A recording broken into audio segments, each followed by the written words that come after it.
Hi everyone, welcome back to Info Junkies and my name is Chirag। तो basically एक good news है for the students जो Canada में Quebec reason में पढ़ने का प्लान कर रहे थे। एज़ वी ऑल नो काफ़ी टाइम से उनकी वीज़ा फाइल सबमिटेड थी, कोई रिस्पांस नहीं आ रहा था specially for the Quebec students.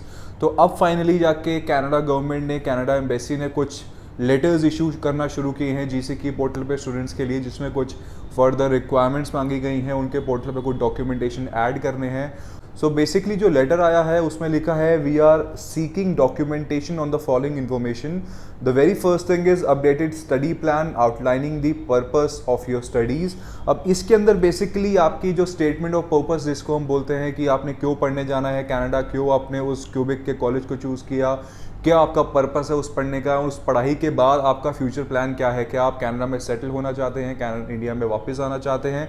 तो बेसिकली जो आपका एसओपी आपने पहले दिया था उसी में आप थोड़े बहुत चेंजेस करके करंटली आपका क्या सिनेरियो है कि आप ऑनलाइन पढ़ाई कर रहे हैं, आपने अपने ऑफलाइन डेफर कराए हैं अपने ऑफर लेटर्स, या क्या आपका पर्पस ऑफ स्टडीज़ है, क्यों आप कनाडा जा रहे हैं। बेसिकली सारी इन्फॉर्मेशन आप दोबारा से एसओपी के जरिए आप कनाडा एम्बेसी को सबमिट करेंगे ऑन देयर जीसीकी पोर्टल्स। दूसरी चीज़ इसमें आपकी है confirmation of who is funding your studies in Canada and their relationship to you and proof of their income and funds for the last 6 months।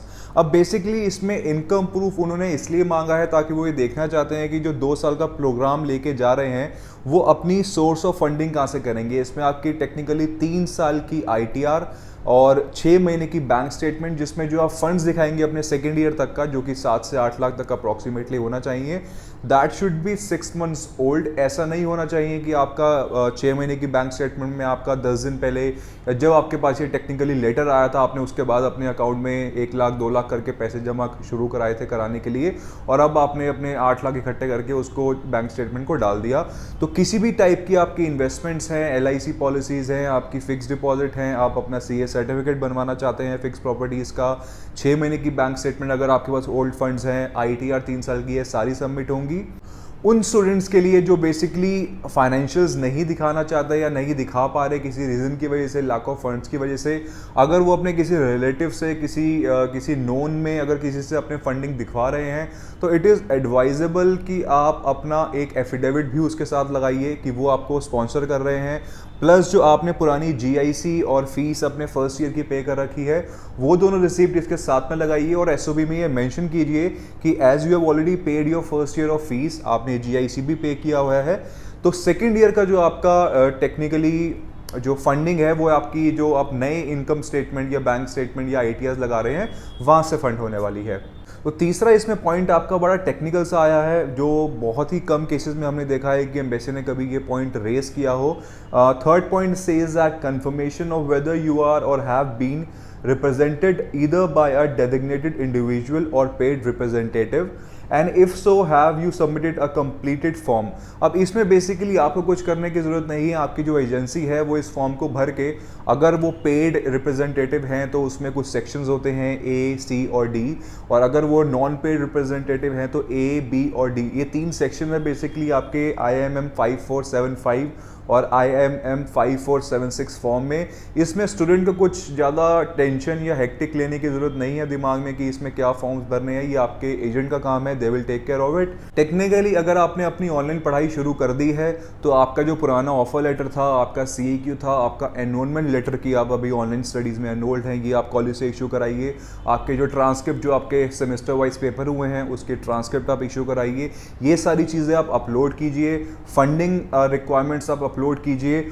और GCकी portal पे अगर आप देखेंगे तो वहाँ पे उन्होंने 3 फाइल अपलोड करने का हमें स्पेस दिया है। Number 1 says letter of acceptance.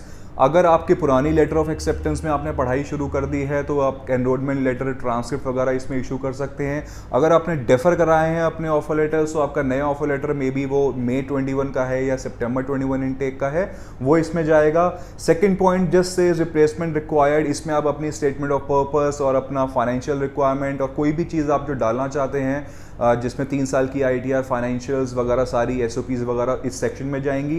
And the third one is IMM 5476। Again ये आपको करने की ज़रूरत नहीं है, ये आपका जो एजेंट है, जो आपके रिप्रेजेंटेटिव हैं, बेसिकली वो फॉर्म आउट फिल आउट करके वो क्रेडेंशियल्स अपनी डाल के इसको सबमिट कर देंगे। एंड मेक श्योर जो लेटर आया है इसमें जो आपकी डेडलाइन मेंशन्ड है दैट इज़ ओनली 30 डेज। तो मेक श्योर आप 30 दिन से पहले पहले अपने सारे डॉक्यूमेंट्स यहाँ पे अपलोड करके सबमिट कर दीजिए, सो दैट टाइमली आपको वीज़ा रिस्पॉन्स मिल सके। और वीज़ा रिस्पॉन्स टाइम आपका इसमें अगेन 6 अगस्त की जो डेडलाइन है कि 6 अगस्त से पहले पहले वो कंप्लीटेड फाइल्स की वीज़ा डिसीजन दे देंगे, तो क्यूबिक वालों की भी इसके अंदर डिसीजंस आ जाएंगी। तो guys, if you have any trouble regarding the updations of the letters या डॉक्यूमेंट किस फॉर्मेट में अपलोड करने हैं, या आप डॉक्यूमेंट फाइनेंशियल्स में बेसिकली कौन से यूज़ कर सकते हैं नहीं, any type of query if you have regarding this, you can get back to us, you can mail us, call us, or you can send us the query in the comment section. I will try to respond back to all the queries as soon as I could.